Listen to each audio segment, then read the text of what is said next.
বর্তমান ঘূর্ণিঝড় cyclone Montha সম্ভাব্য নাম বঙ্গোপসাগরের দক্ষিণ পূর্ব অংশে তৈরি হয়েছে এবং এর মূল গতিপথ অন্ধ্রপ্রদেশ উপকূলীয় হয়ে উড়িষ্যা ও উপকূলীয় বাংলার দিকে যাচ্ছে।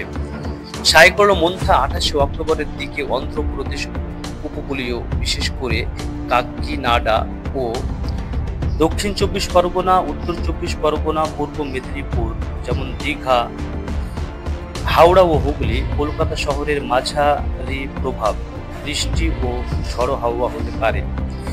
উত্তরবঙ্গের উপর প্রভাব খুব কম, সেখানে হালকা বৃষ্টি বা মেঘলা আকাশ থাকতে পারে।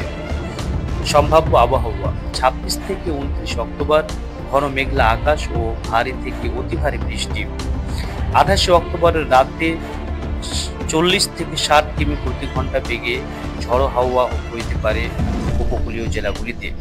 সমুদ্র হবে উত্তাল, তাই জেলেদের আগামী কয়েকদিন সমুদ্রে না যাওয়ার পরামর্শ দিয়েছে IMD।